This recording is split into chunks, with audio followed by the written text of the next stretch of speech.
Gente, estamos dando início hoje à nossa série. E o que torna muito especial essa série, além da temática, falar de vida sempre está em alta. Temos que dar ibope, preste atenção. Temos que dar ibope a tudo aquilo que relaciona vida, porque viver é muito massa. E dezenas de igrejas se reuniram aqui em João Pessoa, Ministério de Adolescentes, para durante 3 semanas tratarem acerca dessa temática, One Reason Why. E a Cidade Viva foi convidada, a Rede Livre também, nós abraçamos, estamos juntos e temos visto a participação de todos vocês. Isso alegra demais o nosso coração. Mas sempre uma boa série cai bem para a Rede Livre, porque ao contrário do que muitos pensam, preste atenção, ao contrário do que muitos pensam, a adolescência é a melhor fase da vida. A adolescência é sensacional. E calma, eu fui adolescente na década de 80, gente, já tem um certo tempo aí. E eu já acompanhei algumas décadas também, algumas gerações. E eu preciso falar para vocês algo. Cada geração está sendo melhor para os adolescentes. Com mais informações, com mais recursos. E vocês estão vivendo em um momento que nunca antes se teve um investimento tão alto na indústria farmacêutica como na época de vocês. Nunca se investiu tanto para a descoberta de doenças raras, para a cura de doenças raras, como o câncer, a AIDS, o Alzheimer e tantas outras, como tem se investido no século 21. E como a grande maioria aqui nasceu depois do ano 2000, vocês são privilegiados. Mas tem uma razão para tanto investimento na indústria farmacêutica. Tem uma razão para uma conscientização global da importância de doar órgãos. Existe uma razão porque se fala tanto hoje em transplante. Quais os melhores lugares para fazer um transplante? Porque, gente, está no nosso DNA querer viver. Nós temos dentro de nós um desejo incansável pela vida. Nós temos dentro de nós um desejo que nos leva a enfrentar momentos difíceis, que nos faz pensar e sonhar, até mesmo sonhos que ninguém acredita, mas que está lá preso, sabe, em nossos corações, presente em nossa alma. Por quê? Dentro de nós existe um desejo incansável de vivermos.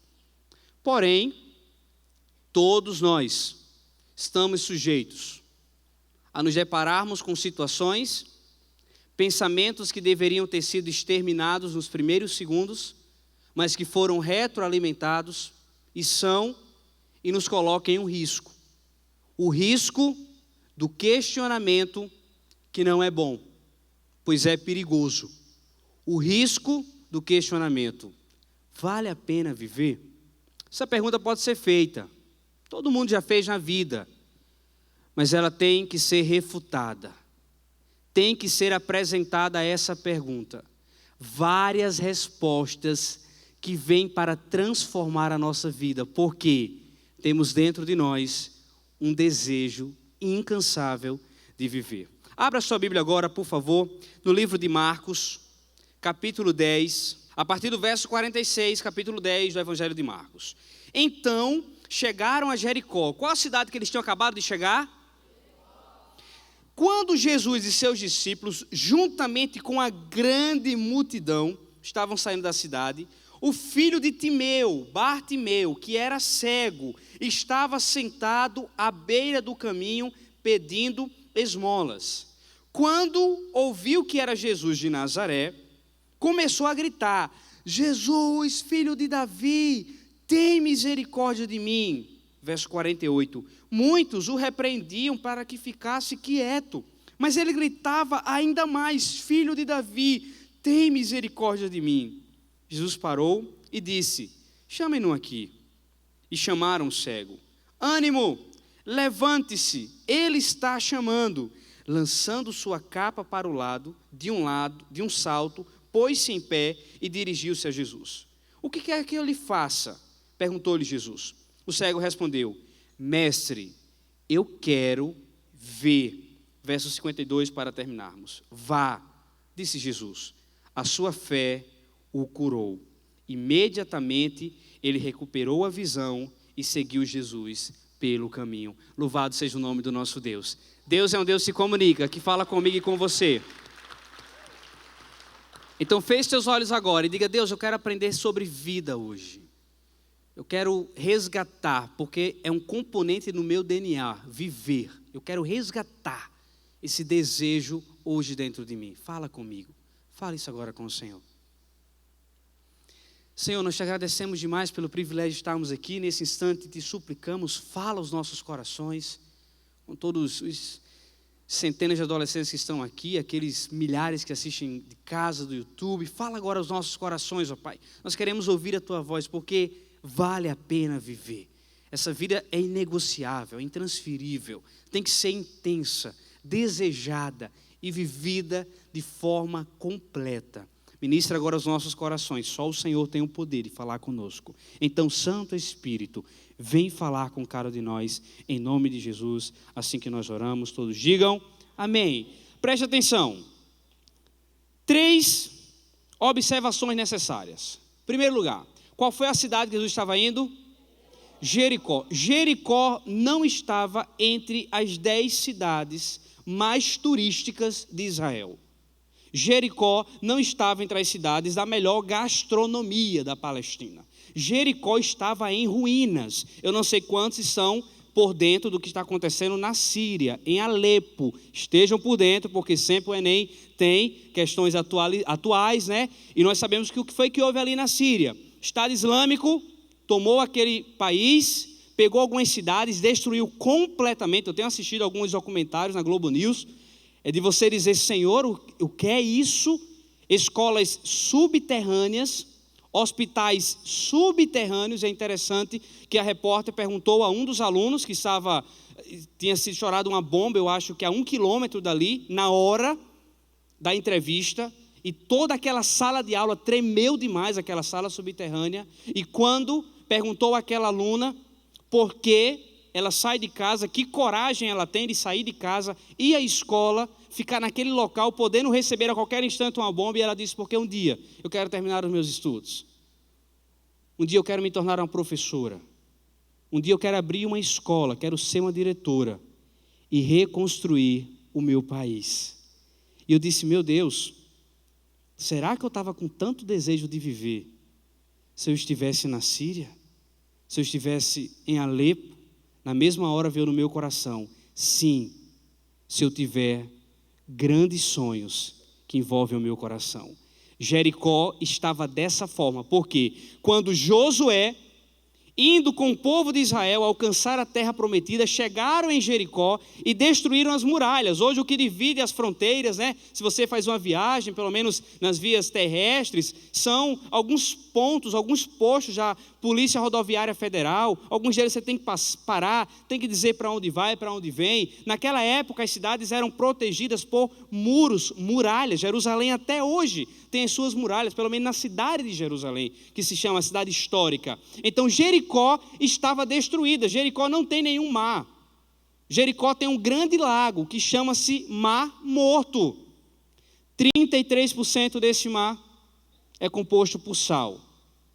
Não existe nenhum ser vivo dentro desse mar. Ninguém pesca. Se você tenta tomar banho, como eu tentei, você fica boiando, não consegue afundar, e você não aguenta ficar mais do que 30 minutos. Eu tentei ficar para ver o limite do meu corpo, e eu saí me coçando todo, saí assim com um incômodo terrível, comprometeu também a minha barba, que eu tinha feito há poucas horas antes. Então, um mar terrível. Então os moradores de Jericó não tinham uma boa gastronomia, não tinham um parque para visitar, porque só existia ruínas. O único lago que tinha era muito sal, ninguém podia pescar, ninguém poderia aproveitar, sabe, um dia de praia nem nada. Assim era Jericó. Segunda observação importante: Bartimeu. Bartimeu não é nome próprio. Bartimeu significa, como está aqui, filho de Timeu. Bartimeu era um liso.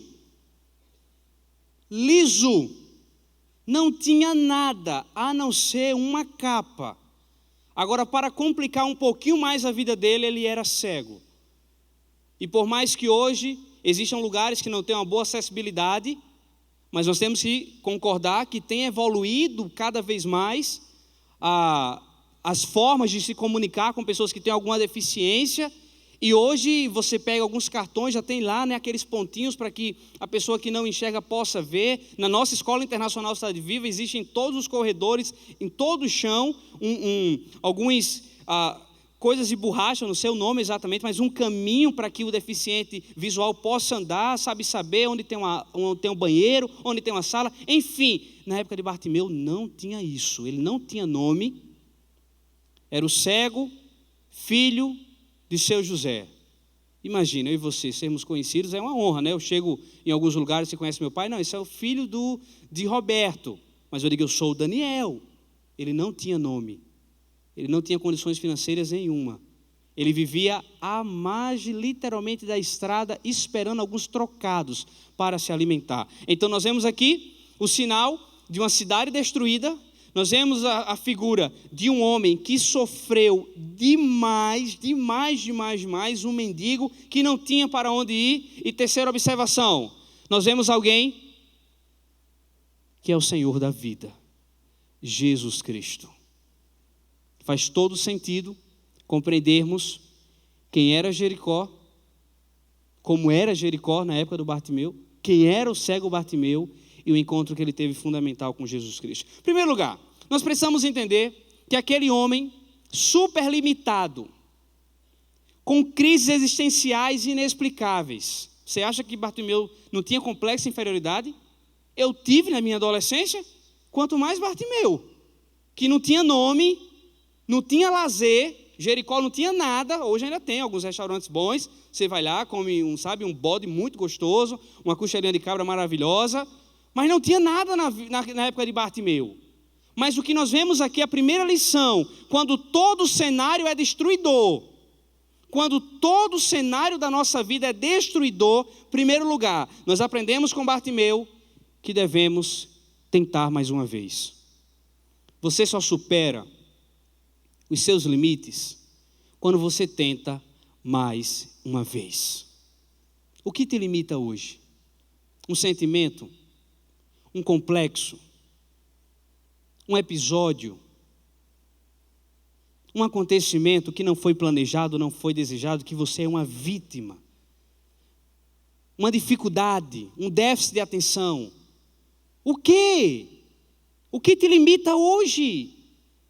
Pois diante da vida, eu e você temos que entender que só dá para superar quando nós tentamos mais uma vez. É literalmente não ficar apenas, naquele case fechado. Não, eu nasci assim, a síndrome de Gabriela, eu nasci assim, eu vivi assim, eu cresci assim, eu vou morrer assim. Não se conforme.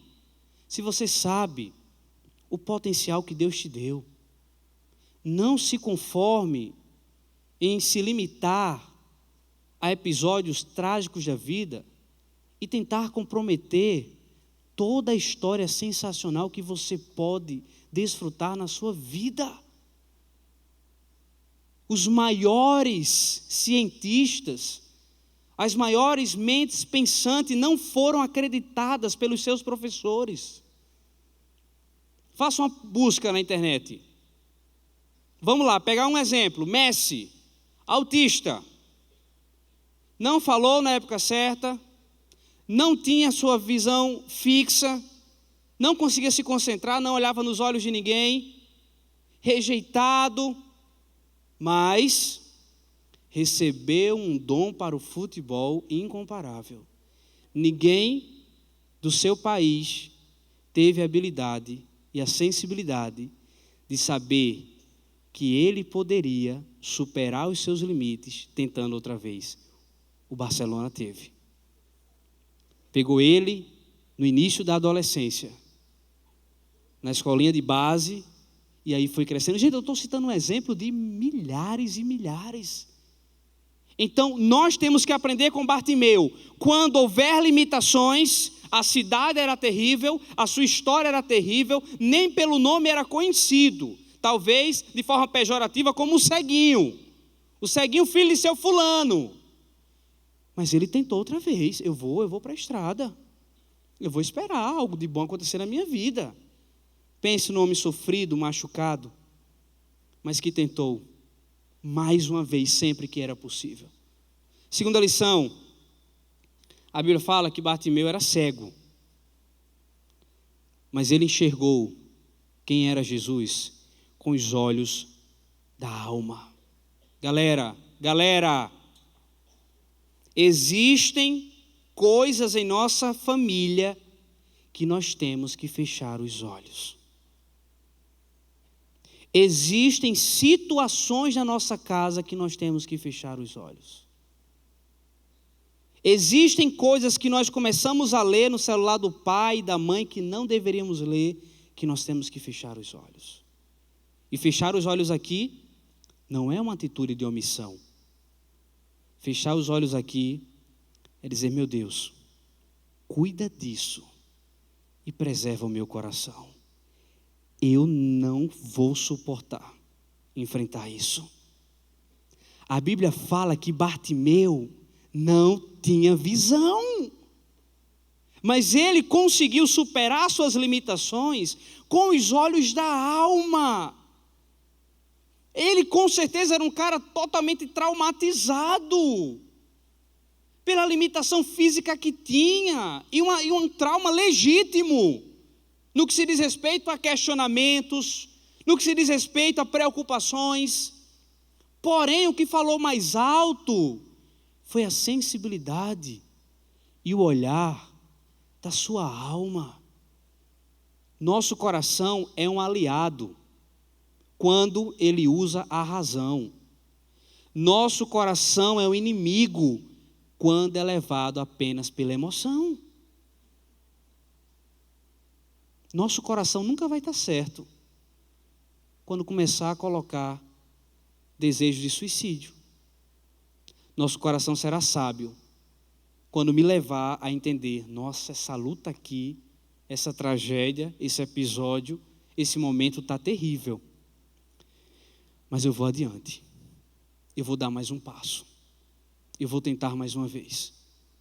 Eu vou tentar esquecer, vou colocar o meu foco em outra coisa. Então nós vemos através da vida de Bartimeu que ele não tinha visão, mas que naquele instante onde tudo era escuro, no final do túnel surge uma luz. E ele só conseguiu ver a solução, que era Jesus, com os olhos da alma. Nos momentos de dor, temos que ver o amor de Jesus. Nos momentos que não há respostas, temos que aguardar Deus mostrar para onde Ele vai nos levar. Galera, as desilusões amorosas fazem parte da vida. Se você nunca teve desilusão amorosa na sua vida, e você nunca vai ter, eu quero investir na tua biografia, que nós vamos ficar milionários com a venda do livro, falando sobre a tua vida.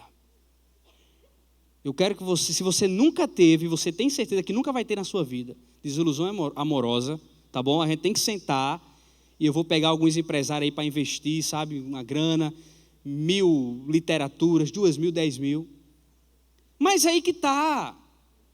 Eu tenho que entender que diante das lutas, diante de uma perda, diante de uma frustração, diante de uma decepção, aquilo que eu vejo ao meu redor, aquela leitura do cenário, sabe, que é necessária, a gente não pode fugir da realidade, tem que me fazer compreender que eu vivo por algo maior.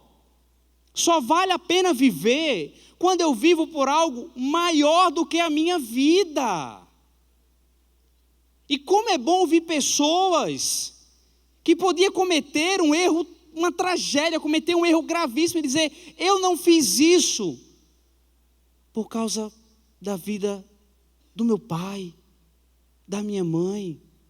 Amém. São pessoas que valorizam algo a mais. Olha, eu cheguei perto de fazer essa besteira, mas não fiz, porque eu pensei, Deus, não vale a pena. São pessoas que conseguem levar a vida e viver por algo mais além, por algo mais importante.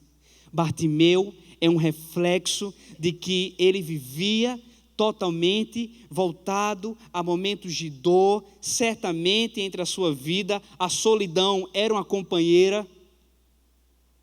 A solidão era uma companheira. Você está sentado na beira de um caminho sozinho, só com a capa. Que baita de depressão esse cara teve. Que luta, que trauma ele viveu. Mas é um exemplo para mim e para você. Porque enfermos, todos nós somos. Mas a diferença está em pensar naquilo que pode me levar além. Terceira lição, verso 49. Diz assim, Jesus parou e disse, chamem-no. E chamaram o cego. Ânimo, levante-se. Ele está chamando. Terceira lição que nós aprendemos nesse texto. Jesus nunca despreza um grito de socorro. Gente, eu pensei que nunca acontecesse na minha vida. E quando acontecia, eu dizia, nossa, esse cara está exagerando, essa mulher está exagerando. Quando pessoas diziam, sei lá, a 10 metros, 15 metros, escutava o filho chorando. Eles diziam, o quê? É meu filho que está chorando?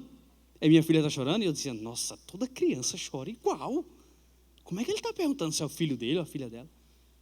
E era. E eu nunca acreditava. Não é que isso está acontecendo comigo, gente. Gente, pelo amor de Deus, teve o Dia das Mães, né? Na escola. A Mames Amazing. E Bia foi para a primeira apresentação dela. E durante a semana teve os ensaios, né? E eu estava na minha sala. E para ela chegar até o auditório do ensaio, ela tinha que passar na frente da minha sala. E eu estava ali respondendo alguns e-mails com 2 pessoas na mesa, tentando planejar algo. Eu acho que para a conferência que nós teremos aqui na Cidade Viva, Atos 29. E, gente, Bia não tinha chegado ainda na porta da minha sala. Quando eu vi aquele grito, eu disse, é Bia. Ao mesmo instante eu fiz, não, que é isso? Eu estou com uma loucura, pensando que é Bia. Aí de repente eu fiz, é Bia. E aí, naquela vai, não sei o quê, estou ficando louco, não sei o quê. Olho pela janelinha. Galera, pelo amor de Deus, eu juro que é verdade, estou fazendo figa não. Quem é que estava chorando? Bia, diante de Deus. Eu prometo que eu não estou mentindo. Pois bem, se outro filho chorar, eu não vou reconhecer.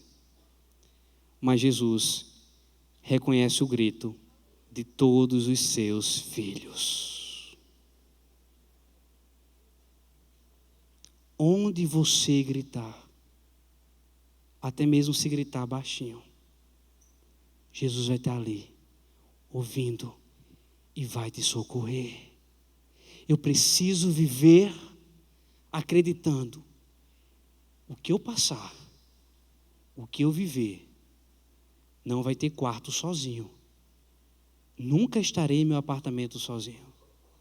Nunca vou estar naquele carro nem naquele ônibus sozinho. Nunca vou estar na parada de ônibus sozinho. Ali, Jesus está comigo, ouvindo os meus gritos de socorro. Nós temos que entender que o grito de socorro é um pedido de ajuda. E nós temos que gritar, porque Jesus prontamente ele vem ajudar. Por fim, verso 52. Vá, disse Jesus. A sua fé o curou. Imediatamente, ele recuperou a visão e seguiu Jesus pelo caminho. Quarto e último ponto, quarta e última lição. É Deus quem coloca a fé dentro de nós. Eu e você não somos capazes de todos os dias acordar com muito ânimo, porque existem noites que trazem desânimo. Eu e você somos incapazes de estar todo dia com aquela vibe assim, sabe, contagiante, onde chega, envolve todo mundo. Mas Jesus não. Jesus coloca sempre o nosso coração. Deus coloca a esperança, a fé, e tem que exercitar essa fé. E o melhor de tudo, essa fé não vem de mim, não vem de você. Ela é dada pelo próprio Deus. Viva por uma razão maior do que a vida. Que Deus os abençoe.